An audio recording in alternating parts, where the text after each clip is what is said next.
not invited. You felt like that? Yeah, I can see your emotion. Making people feel not included, I think, is it's just such a painful, awful thing to do. Okay, so this is Emma Watson. This particular thing that's posted comes from Poems on Instagram. And I think that sometimes there's a general sentiment that, yeah, you want to be including of people, but there's certain things that you can't be inclusive on.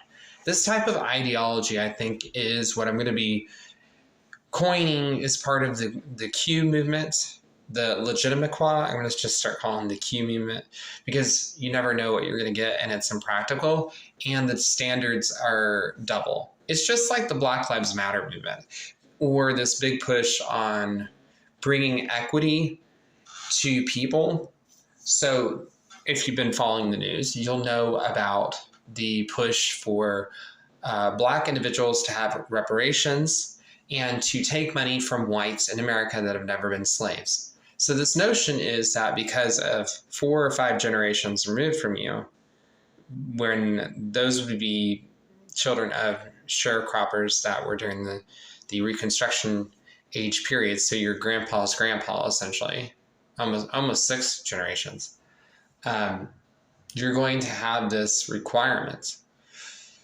Sometimes you can't be all-inclusive. So there's something to be said about someone like myself who is born Jewish on both sides and has started to really study more about Judaism. While Judaism is accepting, there's a saying in Judaism that goes, turn down the person who wants to become a Jew.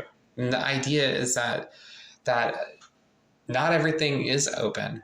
We don't have open borders because people in the United States or other countries, if you just cross the border with no consequence, like the same thing goes with our emotions. We have boundaries for ourselves and we can't just include everyone's opinion in our life. So I disagree. I think this is a large push in our culture just to accept everything and to make nobody feel awful and basically never talk about anything that would make somebody irritated or offensive. And this goes into all areas of politics, of religion, of the economic form, and the workplace as well. It's just rampant. People seem to have the inability to disagree nowadays.